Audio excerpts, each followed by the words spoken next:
Hello, and welcome to the first episode of 2026 and our 34th overall. This was recorded on February 5th, 2026. I have been struggling a bit on what this first episode of the year should be and waffling among a few different topics until something happened last week that crystallized things for me. What I'm about to relate is an event that I experienced.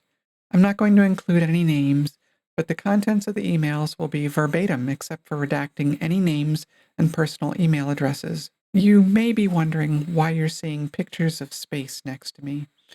Amateur astronomy is a hobby of mine, really more of a passion. While astronomy as a broad subject is interesting, much of my attention gets focused on astrophotography. For the last 7 years, it's been a big part of my life. During that time, my skills have improved and I've become pretty good at it. A big part of that is because a friend, let's call him A, made equipment available to me that I'd never own on my own. Over the last 5 years, he's become a good friend, and if there's ever anything I can do for him, I'm happy to.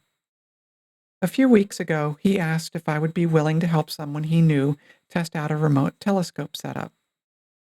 I didn't know this person, whom we'll call B, but I was happy to help. I then forgot about it because life has been very busy and the world has been exceptionally crazy. Then, last week, A wrote to connect me with B and asked about my availability. At this point, I vaguely remembered the conversation, but not the details, so this was my response. I should be available next week, except for Monday during the day and Tuesday at night. I'm a little vague on what we're planning to look at. I recall A asking me if I could help, but my poor brain cell has lost what it was supposed to help with. Between crazy weather, trying to catch up on processing, and general craziness in the world right now, I've totally lost the details, so my apologies. I'm happy to help, but I need a reminder on exactly what. A wrote back with a reminder about the topic, and then I responded from my iPad with this. That rings a bell, thanks. You can see two things here if you're watching on YouTube. One is that the signatures on email I send from my computer and iPad are different. The one from the computer contains links to the two websites I maintain, one on astronomy and one for the Spectrum podcast, along with contact info, while the iPad signature is just a one-line bit of text poking fun at autocorrect. The next morning, I was surprised to see this in my email. Dear Linda, thank you very much for your email and for your generous offer to donate your time and expertise to test my remote telescope. I truly appreciate your willingness to help a fellow enthusiast in the astronomy community. After some reflection, I have decided to decline your offer and will not be moving forward with the testing at this time. I want to be transparent with you regarding my decision. While I was already aware of our differing political views and your personal background, I was initially very eager to work with you based on your technical skills. However, I found the inclusion of political links and gender pronouns in your professional signature to be unexpected and, in my view, out of place for a technical collaboration between strangers. Because I strive to interact with others in a way that is both polite and focused on our shared interests, I feel it is best to avoid a situation where our vastly different worldviews might distract from the task at hand, or lead to unnecessary friction. I wish you the very best in your celestial pursuits, and thank you again for the kindness you showed in offering to help. Sincerely, B. This was the first homophobia directed personally at me in I don't know how long. I have to admit, it got me pretty angry. My first impulse was to send a simple, "your loss," as a response. But as I thought about it, I realized I needed to say more. B's homophobia might be dressed up in polite language, but it's still homophobia, and it needed a real response, however equally polite.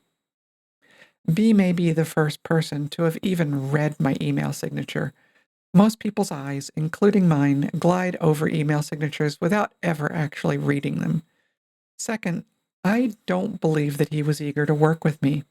I think he was gritting his teeth knowing he was accepting help from a lesbian and was only willing to do it because he needed help. I think my email signature gave him the excuse he could use to back out and act like he was the injured party. Here was my response. B. My signature is not, quote, professional, unquote.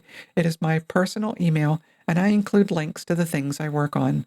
The Spectrum podcast is not political in nature, though it does touch on political topics. I do not apologize for including pronouns. It is simply polite to let people know who they're dealing with. After all, people come from different cultures and languages, and not everyone recognizes the gender of a person from a name. Providing that is simply a way to let people know who they're communicating with. Obviously, I don't know you and knew nothing of your own views. A reached out to me to ask if I would help, and I said yes. There was nothing political or gendered in that. If the fact that I apparently have political views that differ from your own makes me too toxic to accept help from, well, that seems like a pretty narrow worldview to me, but it's your world and you get to live in it.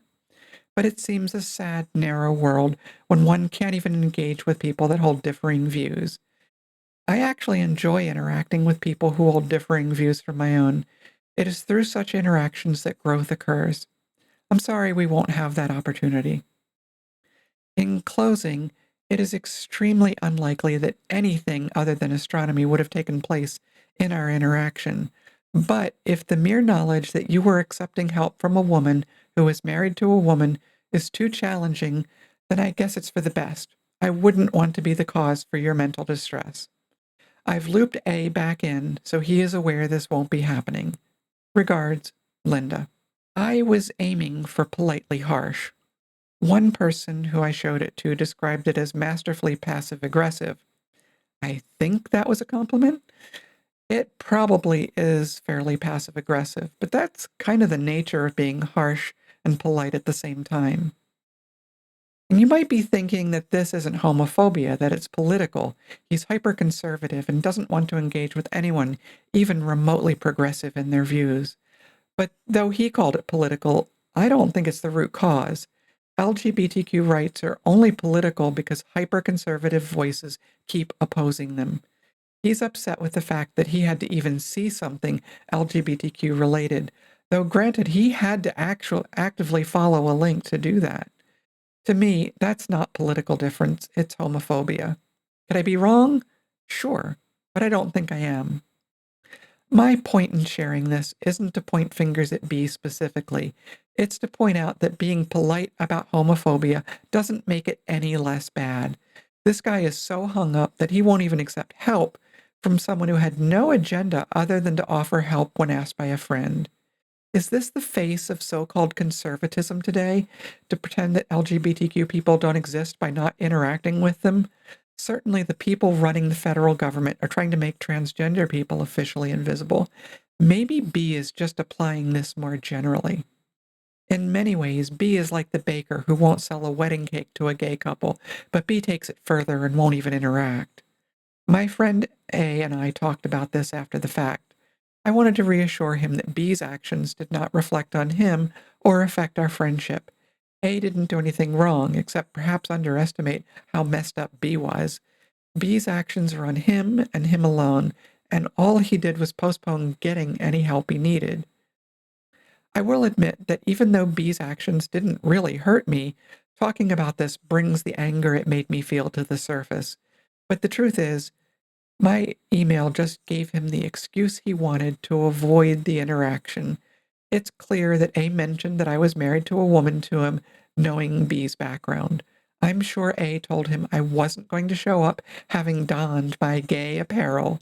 I'm sure A told him I was pretty good at problem solving and had created an automated system to run a remote telescope and was willing to share that work and help someone get it running. Ultimately, it was more important for B to avoid any challenges to his own worldview. That's what's really sad about this. One of my sisters is the same way. She's always polite, but refuses to ever truly engage with me. Maybe that's why B's action set me off so strongly. I suspect they both subconsciously know their views are so brittle that they can't survive any real challenges, and so go out of their way to avoid them. Now, in the grand scheme of things, if this is the worst homophobic encounter I personally experience, I'm in pretty good shape compared to most LGBTQ people. I know straight cisgender people who've experienced worse homophobia than that. Wasn't hurt physically or emotionally. I probably got a bunch of time back that I would have used to help someone. But stupid actions, and I can't find another way to describe it, annoy me. I really do love talking and working on astronomy projects with people, and I suspect this would have been an interesting one to work on. And maybe in time he would have seen he was worried about nothing, but he was so afraid that he couldn't take that chance. If you have an interaction you want to share, positive or negative, please contact me at spectrumpodcasthost@gmail.com.